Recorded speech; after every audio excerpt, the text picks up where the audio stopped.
friends. Like a lot of brown girls, I got my ears pierced before my 2nd birthday, so going to eclairs in the mall in middle school was never a rite of passage of mine.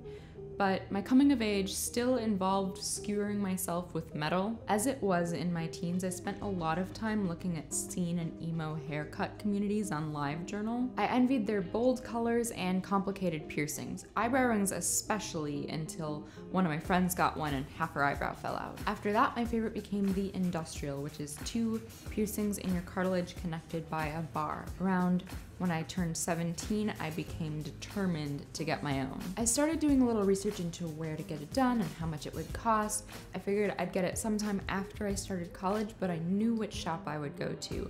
I had read reviews and called around. Then, my senior year, a week before my birthday, a new tattoo and piercing shop opened up in the neighborhood of my high school.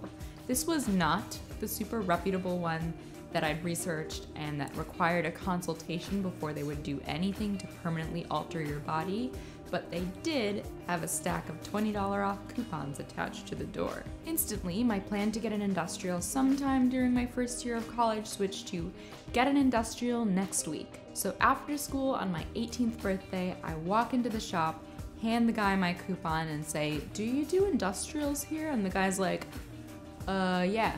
Which should have been my first clue. He sits me down in one of the chairs in the tattoo area and goes to find the piercer on shift.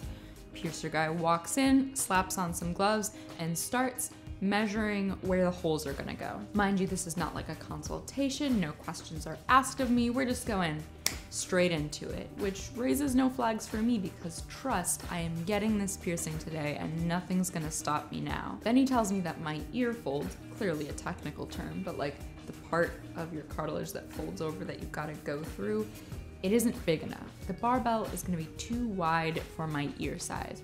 Now, instead of telling me to not get the piercing or to order a smaller barbell, he's just like, well, I could kinda just push it over more. And I was like, yep, sure, sounds good. So he starts piercing it, and what you do is you take one long needle, and if this is my ear, you stick it through once, and you just go all the way through to the other side.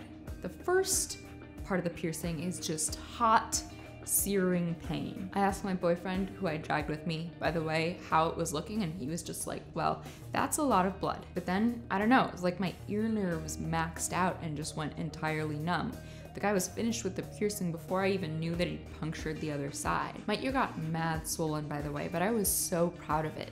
I showed my parents later, and my dad asked me why I wanted to do such a thing to my ear. But that's exactly why, because I could do whatever I wanted with it. It was my 18th birthday, and it was my swollen, bloody ear, and it looked damn cool. So I've been thinking about these rites of passage, these silly ways that we assert our identity and our autonomy, the maybe childish methods by which we forge our way into adulthood. Sometimes they're ill-advised, but they become part of our stories. Sometimes part of our bodies. And we do them because they're ours. If you like this video, you can subscribe. You can find me anywhere on the internet at ItsRadishTime. You can support me on Patreon if you have some extra cash, and I'll see you next week. Bye!